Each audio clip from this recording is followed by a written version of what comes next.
მოგესალმებათ მასტერსში ახალი ვიდეო გაკვეთილით და დღეს გასწავლით როგორ უნდა დავადოთ დღეს საიტზე მომხმარებელს IP-ზე ბლოკი. ამისთვის შევდივართ admin პანელში და შემდეგ გადავდივართ აქ.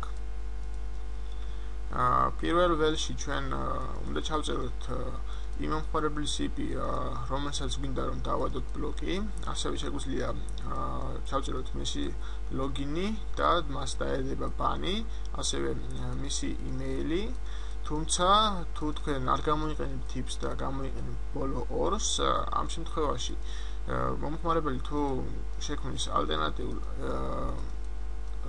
accounts, ის შეძლებს საიტზე შემოსვლას, მაგრამ თუ თქვენ მას დაადეთ ბლოკს IP-ზე, ის აღარ შემოვა საიტზე ვერანაირად, ამიტომ თუ თქვენ აპირებთ რომ რომელიმე მომხმარებელს დაადოთ ბლოკი, სამუდამოდ ამისთვის გამოიყენეთ IP და ჩაწერეთ აქ იმ მომხმარებლის IP, რომელსაც გინდათ რომ დაადოთ ბლოკი. შეგვიძლიათ როგორც სამუდამოდ, ასევე განსაზღვრული დროით, თუ გინდათ რომ ის მან ვერ შეძლოს საიტზე შემოსვლა. ამიტომ გამოვიყენოთ IP, მე გამოვიყენებ ამ შემთხვევაში მაგალითში მოცემულ IP-ს, რადგან არ ვაპირებ ვინმეს დავადო ბლოკი, ჩავსვათ ეს IP.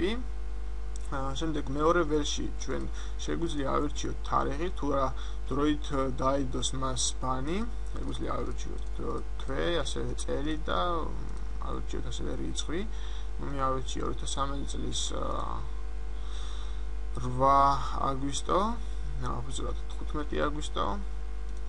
თუმცა თუ ჩვენ აქ არ ავირჩევთ თვეს და რიცხვს, ასევე წელს, მას ბანი დაედება, ასე ვთქვათ, ულიმიტოდ განუსაზღვრელი დროით და მესამე ველში კი შეგვიძლია ჩავწეროთ მიზეზი, თუ რატომ დავადეთ მას საიტზე ბანი. მე აქ არც თარიღს არ ავირჩევ და არც მიზეზს, უბრალოდ დავაწყობ ღილაკს save. როგორც ხედავთ, აქ არის სიაში მოცემული IP, რომელზეც დევს ბანი და აქ არის termination date, ანუ აქ გვაქვს მოცემული თუ რა დროით არის IP-ზე დადებული ბლოკი. აქ არაფერი არ არის მოცემული და ანუ ეს არის მიზეზი, აქ იქნებოდა მოცემული მიზეზი. მოდი გავიხსენოთ ახლა ლოგინი, მაგალითად ჩავწეროთ რაიმე, ასევე ავირჩიოთ რაღაც დროით, მაგალითად ეს არის 2013 წლის 17 მაისი და ავწეროთ მიზეზი, მაგალითად ეს დავწეროთ და ვაწოდით saves. აქ არის მოცემული ლოგინი, აქ არის თარიღი, თუ როდის მოეხსნება მას ბანი, ანუ 2013 წლის 17 მაისს და აქ არის უკვე მოცემული მიზეზი, თუ რატომ ადევს მას საიტზე ბანი. იგივე ვარიანტი იქნება იმეილზეც, აქ წერია IP, აქ ლოგინი, ხოლო შეიძლება იმეილი, აქ თარიღი, ან არ შეწერთ თარიღს და აქ კი მიზეზს.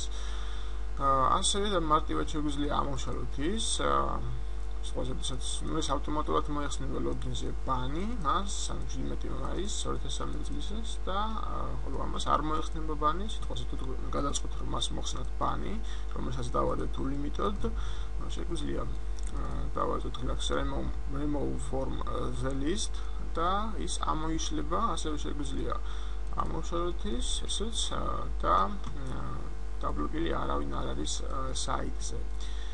დღევანდელი ვიდეო გაკვეთილი ამით დასრულებულია, გისურვებთ წარმატებას. მოგესალმებათ მასტერსში ახალი ვიდეო გაკვეთილით და დღეს გასწავლით როგორ უნდა გავაგზავნოთ მასიურად წერილები დღეს საიტზე. ანუ რომ არ მოგვიწიოს სათითაოდ მომხმარებლებზე წერილის გაგზავნა. გადავიდეთ admin პანელში და შემდეგ send bulk message. აქ ჩვენ შეგვიძლია გავაგზავნოთ ორი სახის წერილი. პირველი ეს არის email-ებზე გადავაგზავნოთ და მეორე პერსონალურ შეტყობინებებში. email-იც საკმაოდ კარგი არის, თუმცა არც პერსონალური შეტყობინებები არ არის ცუდი, მე მაინც გამოვიყენებ პერსონალურს და შემდეგ ვაწევით ღილაკს next. აქ წერთ სახელებას და ვასათაურებთ მას.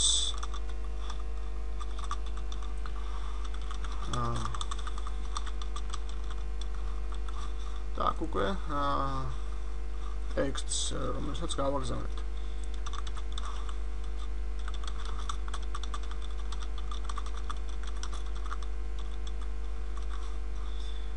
და შემდეგ ვაწევთ relax send და ყველა მომხმარებელს გაეგზავნება ერთდროულად წერილები. ისქნება ასეთი ფორმის. აქ არ არის. შეგვიძლიათ მასში ჩასვათ ლინკი.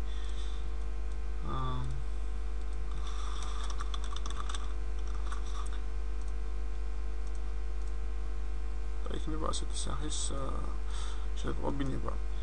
მოკლედ დავაწევთ relax send და ყველა მომხმარებელი ვინც დარეგისტრირებული არის ჩვენ საიტზე პირველ შეტყობინებაში მივა წერილი და არ მოგიწევთ სათითაოდ გადაუგზავნოთ ყველას მესიჯები. მოკლედ დღევანდელი ვიდეო კურსი ამ დასრულებულია. გისურვებთ წარმატებას. მოგესალმებათ მასტერში ახალი ვიდეო გაკვეთილით და დღეს გაგაცნობთ საინტერესო პროგრამას, რისი მეშვეობითაც თქვენ გაიგებთ ინფორმაციას უფასო ჰოსტინგებზე. ეს პროგრამა უკვე დევს ჩვენ საიტზე და შეგიძლიათ გადმოწეროთ იგი. მე უკვე გადმოწერილი მაქვს და უკვე დავიცვათ ის გამოყენებას და გაგაცნობთ მასე ინფორმაციას. აი ასე გამოიყურება ჩვენი პროგრამა, რომელსაც ქვია free hosting-ი. მას აქვს საკმაოდ მარტივი ინტერფეისი და მარცხენა ბლოკში არის მოცემული საიტები, უფასო ჰოსტინგები და შეგვიძლია უკვე მასზე გავიღოთ ინფორმაცია.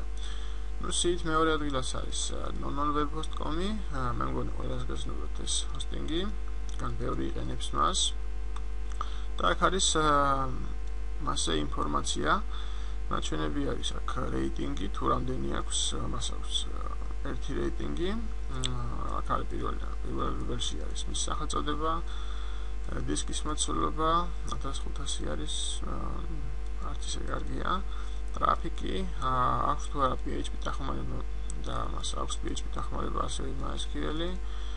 მონაცემთა ბაზები აქვს მხოლოდ 2, ეს არც თუ ისე კარგია, კი ძალიან ცუდია ეს. გააჩნია მას პანელი, დომეინი, ასევე ქვედომეინის გაცემის უფლებაც გაქვთ. რეკლამა არ არის და ასევე არც პირობები არ არის მოცემული. აქვე არის მოცემული საიტის ლინკი, შეგვიძლია პირდაპირ გადავიდეთ ამ ლინკის მეშვეობით, მას დავაკლიკებთ და ავტომატურად შეგვიყვანს საიტზე. აქვე არის ასევე მოცემული დენსები, რომელიც გამოგადგებათ დომეინის მიმაგრების დროს, ანუ ზუსტად დომეინს, უნდა შეძლოთ გაწეროთ იგი ns1.0.1.0.web.com და ns2.0.2.0.web.com. აქვე არის მოცემული სხვადასხვა უფასო ჰოსტინგები და ასევე მასზე შეგიძლიათ გაიგოთ ინფორმაცია.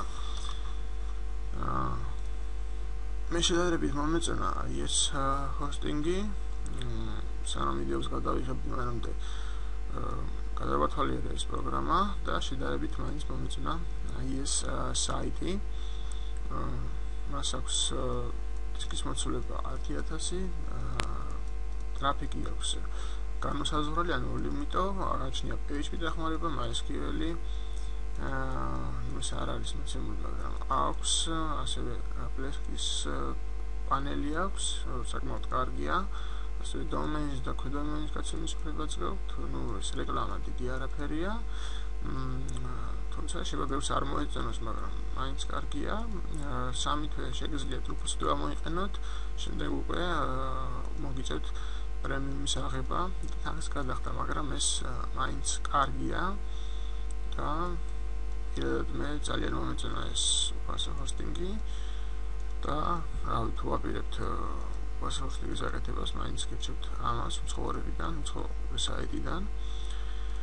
თუმცა მაინც ჯობია გააკეთოთ ქართულ ჰოსტინგზე საიტი, თუ არ აპირებთ რაიმე გრანდიოზული პროექტის შექმნას, მაშინ გირჩევთ გააკეთოთ უცხოური ჰოსტინგით. ეს არის საიტი, მე ძალიან მომეწონა, კარგი პირობები აქვს. ნუმერს ვთქვათ, რომ 3 თვი არის. მაინც გიჩვენებთ, რომ გამოიყენოთ ეს. მოდ კარგი ჰოსტინგი არის. მოკლედ დღევანდელი ვიდეო გაკვეთილი ამით დასრულებული არის და გისურვებთ წარმატებას.